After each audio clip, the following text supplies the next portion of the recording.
안녕하십니까. 한국납세자연맹의 김선택 회장입니다.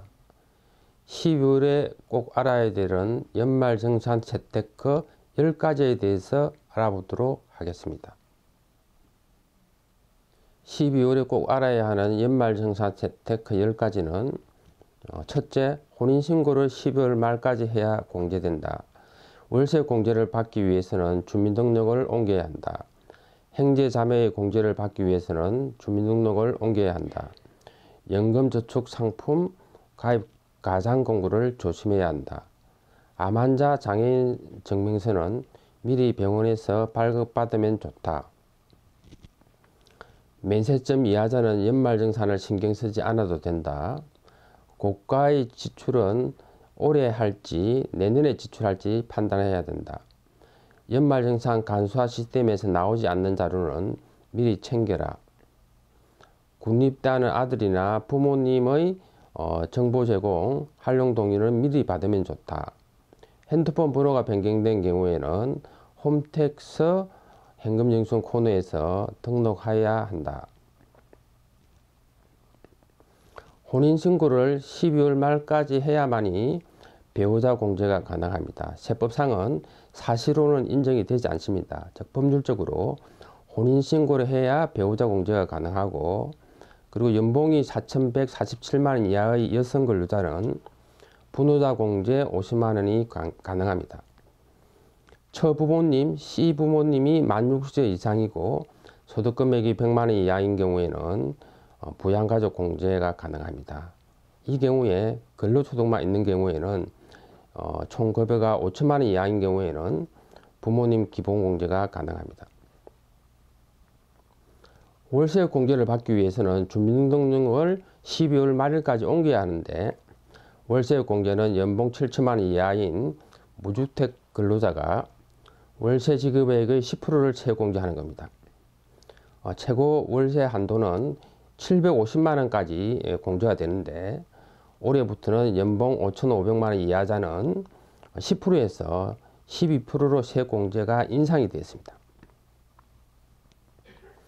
형제자매 공제를 받기 위해서는 주민등록을 12월 말까지 옮겨야 됩니다. 소득금액이 100만원 이하이고 나이가 20세 이하, 60세 이상인 형제자매가 있다면은 그리고 주민등록에서 같이 등재되어 있다면은 형제자매 공제가 가능합니다. 여기서 형제자매가 장애인 경우에는 20세나 60세 이상의 나이 제한을 받지 않습니다. 부모님이라든지 자녀라든지 배우자 공제 같은 경우에는 따로 살아도 공제가 가능하지만은 형제자매 공제는 주민등록에 같이 올라 있어야 공제가 가능합니다. 연금저축 상품 과정 광고를 조심해야 됩니다. 12월 달에는 금융기관에서 연금저축 상품 광고들을 굉장히 많이 하고 있습니다. 연금저축 가입 때 가입 금액의 16.5%를 세공제되고, 그리고 연봉 5,500만원 초과액 같은 경우에는 지방소득세 포함해서 13.2%가 세공제됩니다. 문제는 모든 근로자가 다 세공제 받는 것이 아닙니다. 세공제라는 것은 산출세액에서 세공제를 뺀 결정세액이 있어야만이 공제가 됩니다. 그래서 만일 400만원을 연금저축을 가입했는데 실제적으로는 66만원을 세법상 공제받아야 됩니다. 그렇지만은 만일에 사례 2처럼 결정세액이 한 푼도 없다 그러면은 세공제를 전혀 받을 수 없습니다. 그리고 사례 1처럼 결정세액이 31만원 밖에 없다 그러면은 66만원을 공제받는 게 아니고 31만원만 공제받게 됩니다. 이 점을 조심해야 됩니다.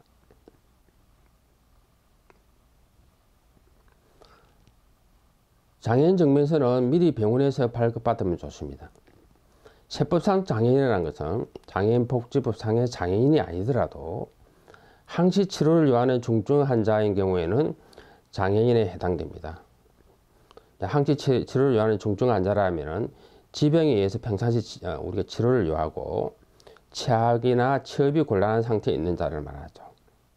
즉 각상성 암이라든지 진리스암, 모든 암에 관계없이 모든 암은 세포찬 장애인에 해당되고, 그리고 중풍, 치매, 만신 신부증증, 그리고 여러 가지 중병에 걸린 경우에도 다 해당된다고 보시면 됩니다.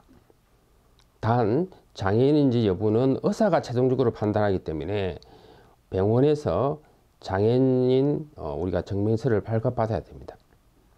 이럴 때는 바쁘긴 시기에 우리가 지방이나 이런 병원에서는 떼기 힘들기 때문에 12월 달에 미리 발급받아 두면 도움이 됩니다. 올해 입사를 해서 연봉이 얼마 되지 않으면 연말정산에 신경 쓰지 않아도 됩니다. 세법상 면세점이라는 것은 연봉에서 근로소득공제를 한 가세표준에서 세율을 곱하고, 그리고 산출세액에서 세액공제를 한 결정세액이 제로인 사람을 이야기합니다.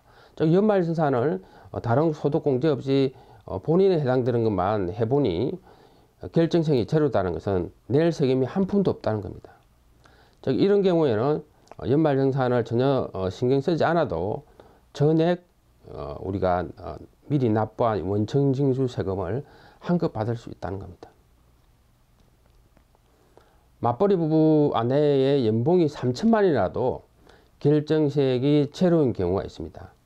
즉 본인에 해당되는 분유자 공제 50만 원 공제받고, 그리고 연금저축에 가입했다면 연금저축공제, 세액공제, 그리고 본인 이름을 가입한 보장성 보험료는 남편의 공제 못 받습니다. 즉 본인만 공제받을 수 있는 연금저축과 보장성 보험료를 우리가 공제받으면 실제적으로 연봉이 3천만이라도 결정세액이 제로인 경우가 있습니다. 즉 이런 경우에는 자녀에 관한 기본공제라든지, 그리고 부모님에 관한 공제, 기타 다른 공제도 남편 앞으로 몰아주면 더 혜택가 됩니다. 12월 달에 이제 고가의 우리가 지출 계획이 있다 그러면은 올해 지출할지 내년에 할지에 따라서 환급 금액이 달라집니다. 신용카드 공제는 공제율이 신용카드는 15%, 그리고 직불카드나 현금영수증은 30%, 그리고 올해부터는 총급여 7천만 원 이하인 우리 근로소득자들이 7월 1일 이후에 사용한 도서공영정보에 대해서도 신용카드 공제가 됩니다. 즉 30% 됩니다. 그리고 전통시장 사용행위나 대중교통 이용행은 공제율이 40%입니다. 만일 우리 연봉이 5천만이라 그러면은 연봉 5천만 원에 우리가 25%, 즉 25%가 최저한도 공제 문턱입니다. 즉 이 금액을 넘어서야만이 신용카드 소득 공제가 됩니다. 되고, 그렇기 때문에 그 초과하는 금액에 만일에 신용카드를 사용했다 그러면은 3,250만 원까지 신용카드를 사용했다 그러면은 최고 한도인 사용 한도인 300만 원까지 공제를 받을 수 있고, 그리고 만약 카드가 아니고 직불카드나 현금영수증 같은 경우에는 사용액의 30% 2배가 적용되기 때문에 우리가 2,250만 원까지 즉 사용하면은 공제 한도인 300만 원까지 공제가 가능합니다. 즉 그 신용카드 세탁에서 중요한 거는 공제 문턱까지는 우리가 신용카드를 쓰고, 공제 문턱을 초과하는 금액에서는 가능하면은 현금영수증이나 지불카드를 사용하는 것이 유리하게 됩니다. 그래서 만일 올해 현재 시점에서 우리가 신용카드 소득공제 한도가 초과하였다면은 내년으로 2월에서 카드로 지출하게 되면은 내년 연말정산 때 공제를 받을 수 있습니다. 올해는 한도 초과이기 때문에 공제를 더 못 받습니다. 그래서 현재 국세청 연말정산 우리가 홈택스에 들어가시면은 연말정산 미리 보기 시스템에서 현재 시점에서 신용카드를 얼마 사용했는지, 그리고 소득공제가 한도를 초과했는지 미달됐는지를 확인할 수 있습니다. 연말정산 간소화 시스템에서 어떤 우리가 나오지 않는 서류는 미리 챙겨야 됩니다.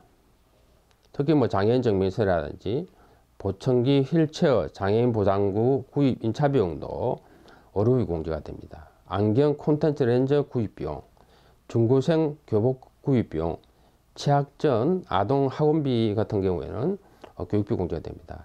그리고 해외에 자녀가 학교를 다닌다 그러면은 그거 영수증도 챙겨야 됩니다.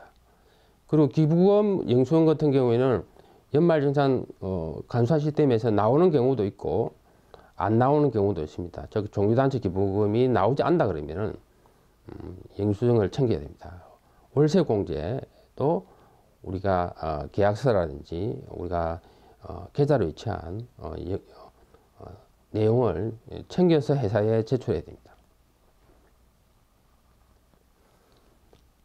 배우자나 부모님, 형제자매, 성년인 자녀는 연말정산 간소화 시스템에서 미리 자료 제공 활용 동의를 신청해 둬야 됩니다. 만일에 거기서 신청하지 않으면은 영수증을 이제 발품 받아 가지고 회사에 제출해야 되는데 놓치는 경우가 많습니다. 특히 이제 군입대 예정이라든지 그리고 시골에 계신 부모님 같은 경우는 미리미리 정보 제공 활용 동의를 받아주시면 좋습니다. 그리고 한 가지 팁은 연말정산 간소화 시스템에서 이걸 신청할 때 과거 5년간을 소급해서 우리가 정보 활용 동의를 하게 되면 과거에 놓치신 부모님에 관한 어록이라든지 신용카드라든지 기부금 공제에 대해서 지금 소급해서 환급을 받으실 수 있습니다. 그리고 핸드폰 번호가 변경된 경우에는 홈택스 현금 영수증 코너에서 바뀐 번호를 등록해야 현금 영수증 사용 금액이 모두 다 연말정산 간소화 시스템에서 나올 수 있습니다. 한국 납세연맹의 유튜브 채널인 납세자 TV를 통해서 앞으로 좋은 정보를 많이 제공할 예정입니다. 구독을 눌러주시면 감사하겠습니다.